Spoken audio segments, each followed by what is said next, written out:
सो दोस्तों welcome to money stocks. तो इस वीडियो के अंदर हम लोग बात करने वाले हैं मल्टीपल स्टॉक्स के बारे में। तो चलिए सबसे पहले हम लोग डिस्कस करेंगे विप्रो के बारे में। तो जहां हमें विप्रो के अंदर आज के दिन अगर आप देखोगे 0.64% तक की पॉजिटिविटी के अंदर तेजी नजर आ चुकी है एंड कहीं ना कहीं 528 रुपीज़ के आसपास हमें क्लोजिंग नजर आ चुकी है। तो विप्रो के लिए दोस्तों कुछ डेटा मैं आपके साथ प्रेजेंट करना चाहूँगा जो डेटा बहुत ज़्यादा पॉजिटिव है और जो डेटा देखिए आपके अंदर बहुत अच्छा खासा कॉन्फिडेंस हमें बूस्ट हो सकता है और जिसकी वजह से आप विप्रो जैसे फंडामेंटल स्ट्रांग कंपनी को लंबे समय के अंदर होल्ड कर पाओगे ताकि वो कंपनी लंबे समय के अंदर एक मल्टीपल रिटर्न्स आपको दे सकता है। विप्रो के अंदर पिछले 5 दिनों का परफॉर्मेंस अगर आप ऑब्जर्व करके चलेंगे तो विप्रो कंपनी के अंदर 7% तक की तेजी नजर आ चुकी। तो चलिए अगर दोस्तों मैं आपसे पूछूं कि विप्रो ये कंपनी का बिजनेस क्या है तो बहुत ज़्यादा लोग क्या बोलेंगे कि सर ये आईटी सेक्टर से कंपनी बिलोंग करता है।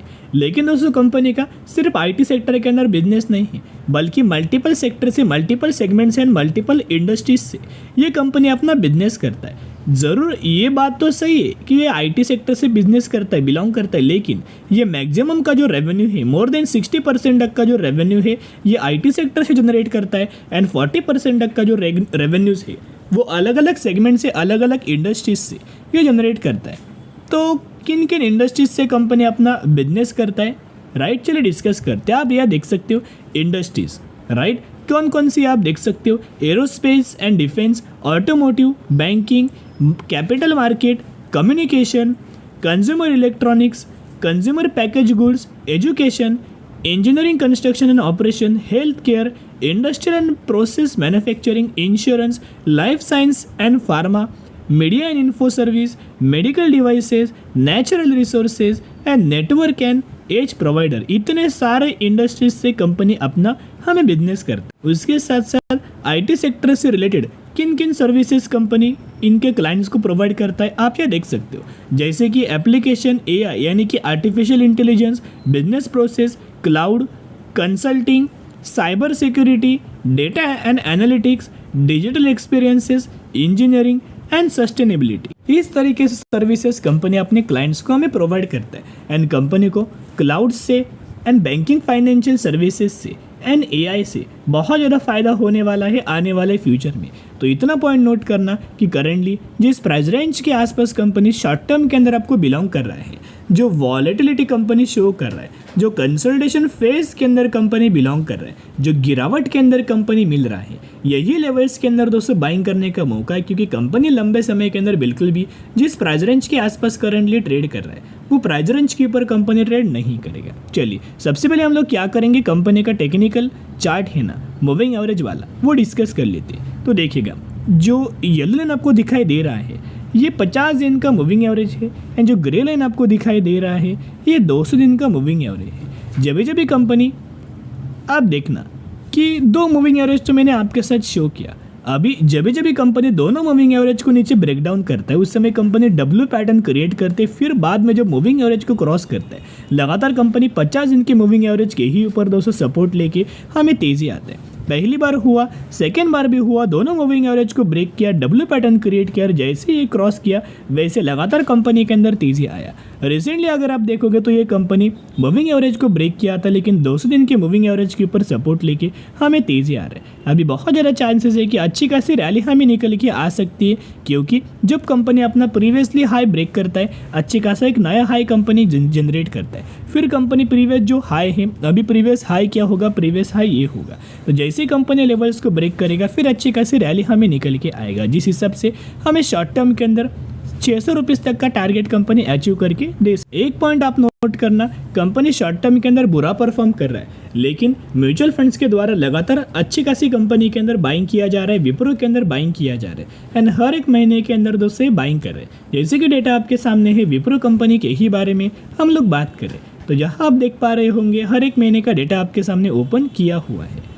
Feb, March, April, May and जुलाई लगातार बाइंग किया। सिर्फ एक मंथ के अंदर म्यूचुअल फंड्स ने सेलिंग किया था, बाकी हर एक मंथ के अंदर हमें लगातार बाइंग किया है। तो ये दोस्तों बहुत अच्छी खासी बात है। उसके साथ साथ ब्रोकरेज फर्म के द्वारा यानी कि चॉइस ब्रोकरेज फर्म के द्वारा हमें टारगेट दिया गया है विप्रो कंपनी को लेके। इनका मानना है कि ये कंपनी 600 रुपये से लेके 620 रुपीज़ तक का लेवल हमें अचीव करके दे सकता है जब कंपनी 580 रुपये के लेवल को क्रॉस करेगा।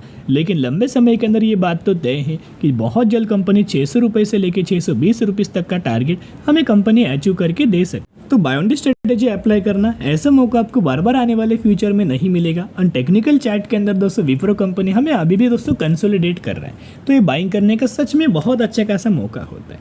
जैसे कंपनी अच्छा परफॉर्म करेगा वैसे लगातार हमें कंपनी के अंदर तेजी आने लगेगा। अभी हम बात करेंगे अगली कंपनी के बारे में, टाटा मोटर्स के बारे में। तो टाटा मोटर्स के अंदर हमें आज के दिन नए के बराबर परफॉर्म किया एंड 1086 रुपीज़ के आसपास हमें क्लोजिंग नज़र आ चुकी। तो टाटा मोटर्स को लेके भी कुछ अपडेट्स है, तो चलिए डायरेक्टली सबसे पहले हम लोग अपडेट्स के बारे में कवर कर ले। तो अभी हम आ चुके सबसे पहले अपडेट्स के ऊपर। ये अपडेट आज के दिन निकल के आया है, एकदम फ्रेश अपडेट्स के बारे में हम लोग बात कर रहे हैं। 3 घंटे पहले ये अपडेट हमें नज़र आया है। Tata Motors team with Delta Thunder Plus to grow India's electric vehicle charging grid. The Tata Motors partnership aims to expand the availability of electric vehicle charging stations on high traffic routes in India, especially in the commercial sector. यानी कि एक company के साथ में, यानी कि Tata Motors और एक कंपनी के साथ में एक दूसरे के साथ एक पार्टनरशिप किया गया है। तो किस चीज़ को लेके? इलेक्ट्रिक व्हीकल्स को चार्जिंग इंफ्रास्ट्रक्चर को लेके। तो कहीं ना कहीं जो कंपनी ईवी के अंदर काम करेगा वो कंपनी को तो बेनिफिट मिलेगा ही मिलेगा, लेकिन जो करंटली पार्टनरशिप की हुआ है ना, उस पार्टनरशिप के चलते हुए दोनों कंपनी को आने वाले फ्यूचर में विन विन सिचुएशंस के अंदर हमें बेनिफिट्स भी मिलेगा। And currently Tata Motors company को लेके कुछ टारगेट्स हमें दिए हैं। टारगेट कुछ बड़ा नहीं है, लेकिन अच्छा खासा पॉजिटिव हमें दोस्तों टारगेट हमें दिया गया है।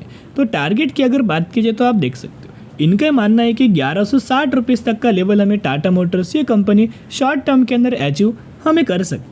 अभी बिजनेस सब कंपनी को आपको पता होगा कि कंपनी पैसेंजर व्हीकल्स के अंदर, कमर्शियल व्हीकल्स के अंदर, जैगुआर लैंड रोवर के अंदर एंड इलेक्ट्रिक व्हीकल के अंदर अच्छा परफॉर्म कर रहा है। पैसेंजर व्हीकल्स के अंदर, कमर्शियल व्हीकल्स के अंदर तो अच्छा परफॉर्म कर ही रहा है, लेकिन जैगुआर लैंड रोवर के अंदर यानी कि जेएलआर के अंदर तो बहुत अच्छा खासा परफॉर्म कर रहा है। एंड फ्यूचर आपको पता है कि इलेक्ट्रिक व्हीकल्स का है, ईवी का है, तो जिसके द्वारा ईवी सेगमेंट के अंदर भी करंटली इंडिया के अंदर 70% तक का मार्केट कैप्चर हमें टाटा मोटर्स ने किया है।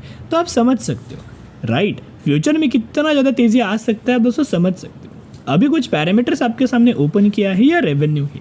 रेवेन्यू 2021 में 2,52,000 करोड़ के आसपास था, वही 2024 में ऑलमोस्ट 2024 में 4,43,000 करोड़ के आसपास हमें निकल के आ रहा है। एंड रही बात, आपको पता होगा कि टाटा मोटर्स ये कंपनी एक लॉस मेकिंग कंपनी था राइट, लेकिन 2024 में फाइनेंशियल ईयर 2023 में एंड फाइनेंशियल ईयर 2024 में ये कंपनी अभी प्रॉफिटेबिलिटी क्रिएट कर रहा है। प्रॉफिट मेकिंग कंपनी हो चुका है, अभी लॉस मेकिंग कंपनी नहीं है। इससे पहले देखोगे 2020 में 11,000 करोड़ का लॉस, 2021 में 13,000 करोड़, 2022 में 11,000 करोड़, लेकिन 2023 में देखोगे तो ऑलमोस्ट हमें 2,690 करोड़ एंड 2024 में ऑलमोस्ट आप देख सकते हो तो 32,000 करोड़। यानी कि अच्छा खासा कंपनी प्रॉफिट अभी क्रिएट कर रहा है और आने वाले फ्यूचर में भी ये प्रॉफिट बहुत ज़्यादा क्रिएट कर सकता है। अभी कंपनी के अंदर दोस्तों गिरावट क्यों हुआ राइट, टाटा मोटर्स के अंदर दोस्तों गिरावट हुआ है, ऑलमोस्ट हमें 10-11% तक की गिरावट नज़र आया था। ये गिरावट नज़र आया था इनके Q1 रिजल्ट्स को लेके। तो रिजल्ट्स कैसा था? रिजल्ट्स आपके सामने है कि रेवेन्यूज़ के अंदर ग्रोथ हुआ, नेट इनकम के अंदर ग्रो हुआ एंड कंपनी का नेट प्रॉफिट मार्जिन भी हमें ग्रो हुआ है। लेकिन अगर आप मार्केट के एक्सपेक्टेशंस को देखोगे तो यह क्लियर कट हमें मेंशन किया गया है कि अर्निंग पर शेयर के अंदर 10.5% तक का फॉल हमें नज़र आया है एक्सपेक्टेशंस के अंदर एंड रेवेन्यूज़ के अंदर 85% तक का फॉल हमें कंपनी ने पेश किया। तो मार्केट के एक्सपेक्टेशंस को फुलफिल नहीं किया, इस वजह से मार्केट ने बुरा रिएक्ट किया। लेकिन कोई बात नहीं, ये गिरावट के अंदर बाइंग करने का मौका है, तो ज़रूर buy on the strategy apply करना। पब्लिक बाइंग करे या ना करे, लेकिन म्यूचुअल फंड्स लगातार बाइंग करता है। तो डेटा आपके सामने है टाटा मोटर्स का, आप देख सकते हो 129 म्यूचुअल फंड्स की खरीदारी एंड 78 म्यूचुअल फंड्स की बिकवाली हमें नजर आई। यानी कि आपको याद दिखाई तो दे रहा होगा कि म्यूचुअल फंड्स लगातार बाइंग करे तो जरूर buy on the strategy apply करना। अभी हम बात करने वाले हैं बोनदादा इंजीनियरिंग लिमिटेड के बारे में। 3,300 रुपये के आसपास कंपनी ट्रेड कर रहा है और मैक्सिमम में 1900% तक का रिटर्न शेयर होल्डर्स को बना के दिया। रिसेंटली कंपनी ने अनाउंसमेंट किया है 1:5 रेशियो के अंदर स्प्लिट, यानी कि अगर आपके पास इस कंपनी के 1 शेयर होंगे तो हर एक शेयर के बदले आपको एक कंपनी 5 शेयर देने वाला है। तो जरूर कंपनी के बारे में स्टडी एनालिसिस जरूर करना।